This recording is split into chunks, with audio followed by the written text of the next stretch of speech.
All right, wonderful people, welcome back to this wonderful channel where we'll bring you back-to-back update and information as it is hot. In case you have not joined our social media handle, what are you waiting for? Kindly go ahead and subscribe, like, comment, share, and also remember to on your notification button so that whenever our news drop, you will be the first. We'll collect them all. Let's go down to the news proper. According to the information with my table right now, the Honest Ndibo has given a stipulated time that they think that Mazi Nnamdi Kanu or Hamadike one of Ndibo is going to be free from the DSS detention.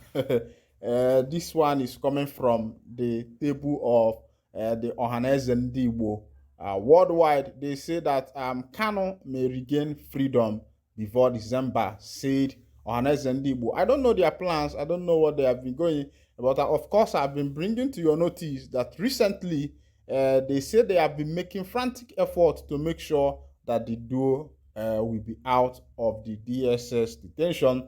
And I think one of the things that challenged them was the release of Sunday Igboho, and it will be to their shame, to the shame of Ohaneze Ndigbo, to have stayed there, and Yoruba people hustled, struggled, and released their brother, also a freedom fighter, Sunday Igboho, and their brother Mazi Nnamdi Kanu still remains in the DSS detention. And they have decided that, according to them, for me, I know they believe toku. Wait till they believe in action. If I see you taking action, I gonna say, okay, it be like these people are ready and they really want to do something. But when it's all about talks and talks and talks and talks, my brother, me, I know the day for the side of that kind of people. But here, Honest and Debo have said something. This is just a caption of the story. Let's go down to the full story so that you can see actually what is happening, whether Ohanes and Debo means what they are saying or not. And December is not even far from now. We are already in October and we have barely a month to December. After November is already December. And Ohanese is saying that they have that capacity to release MNK before December. Let's go down to that information so that you can see the full details of the news. The Apex Igbo Social Cultural Group, Ohaneze Ndigbo, has expressed confidence in a possible release of the leader of the indigenous people of Biafra, Nnamdi Kanu, before the end of 2023, following ongoing confidential negotiations between the body and relevant authorities. As a result, the body has urged all pro-Biafran agitators to stop hostilities against the federal government for 40 days, starting from October 31st. In a statement on Sunday by its Secretary General, Okechukwu Isiguzoro Ohaneze said it was imperative that all pro-Biafra agitators exhibit discipline during this crucial period in order to ensure progress in the ongoing negotiations. Ohaneze Ndigbo, the prominent socio-cultural organization representing the Igbo people, is pleased to announce its foresight regarding ongoing confidential negotiations that indicate the possibility of Nnamdi Kanu, the leader of the indigenous people of Biafra, regaining his freedom by the end of the year 2023. However, in order to facilitate progress in this matter, Ohaneze Ndigbo urges Biafra agitators to uphold a ceasefire for a period of 40 days, abstaining from any offensive aggression, commencing on October 31st, 2023. It is imperative that Biafra agitators exhibit discipline during this crucial period. The primary challenge we currently face is ensuring that Biafra agitators cease all offensive aggression for 40 days, as this will pave the way for the desired solution to secure the release of Nnamdi Kanu. Ohaneze Ndigbo firmly believes that engaging with all relevant authorities through diplomatic channels remains the most effective approach to achieve the desired result. We implore Ndigbo to exercise patience and understanding throughout this crucial period.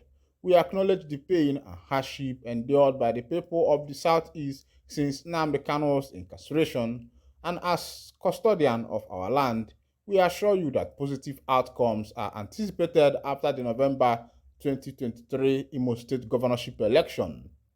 The Ohaneze said it was confident that Kanu's release will undoubtedly serve as a resounding surprise to the Southeast people while appealing to Nigerians whom Kanu might have offended to embrace forgiveness and prioritize the greatness interests of Nigeria. Nnamdi remains committed to working behind the scenes, rallying and mobilizing all relevant parties to achieve this crucial objective. We humbly beseech Biafra agitators to remain calm and observe a ceasefire for 40 days. This period of abstinence from offensive aggression will significantly contribute to ongoing negotiations and enhance the prospect of Kanu'S release. This one is coming from the table of Nnamdi. Like I told you that I am here to give you correct information wey no be a fake one. That's my work, and not even to bring propaganda or to bring violence, but to make sure that the right information which you need to know reaches your table and make you informed, because without information you are already deformed. Meanwhile, what I have to say there is that this release with a condition is somehow dicey. When I mean dicey, it is actually dicey because talking about ceasefire, what if another group, what if the Biafra agitators themselves decide to cease fire and another group starts to open fire? You can see that this particular situation is a kind of dicey to me. I think that Nnamdi should have known better, should have known politics, should have known the condition of things.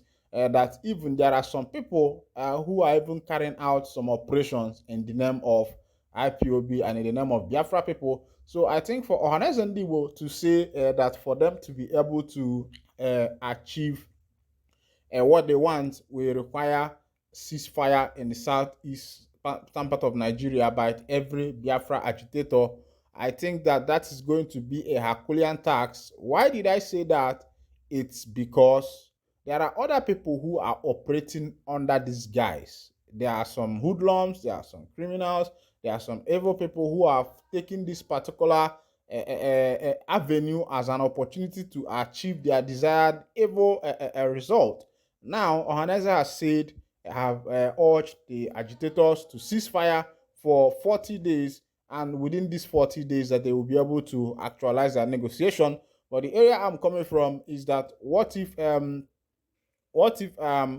other group or other people sabotage this particular effort?